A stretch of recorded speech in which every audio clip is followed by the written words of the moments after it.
आपका अभी classes doubts में, और आपका प्रश्न है कि थॉमस माल्थस का जनसंख्या सिद्धांत लिखिए। आइए इस सवाल का जवाब लिखते हैं। थॉमस माल्थस का जनसंख्या सिद्धांत 1798 में इन्होंने दिया था। इस सिद्धांत के अनुसार क्या कहते हैं?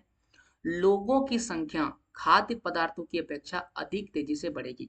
तो अगर मैं आपको ग्राफ की मदद से इसे समझाने का प्रयास करूं, ठीक है, तो ऐसा कुछ सीधा लाइन दो लाइन खींचते हैं, तो ये एक ग्राफ समझ लीजिए। तो ये देखिए, ये जनसंख्या बढ़ रही है, ठीक है, ये क्या है? जनसंख्या। मैं इसे जनसंख्या मानता हूँ, जनसंख्या। तो जनसंख्या। अब एक और ग्राफ खींचते हैं आपके लिए, और ये रहा अनाज। ये क्या रहा? अनाज। आप देख सकते हैं, क्या देख रहे हैं? अनाज होगा। देख रहे हैं या कि जो अनाज वाला ग्राफ है वो नीचे है, जबकि जनसंख्या का ग्राफ क्या है? ऊपर है।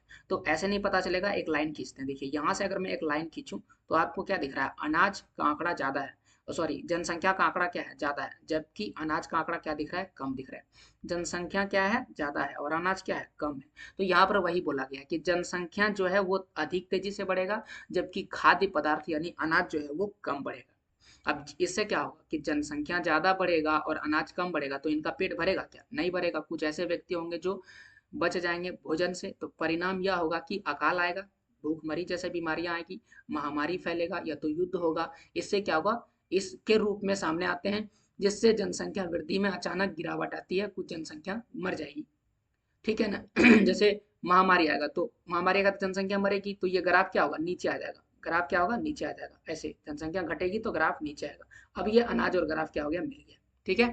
तो इस प्रकार से इन सभी चीजों से जनसंख्या घटेगी, और जनसंख्या घटेगी तो अनाज और जनसंख्या सेम हो जाएगा। यह सिद्धांत किसका है? माल्थस का है। ठीक है ना?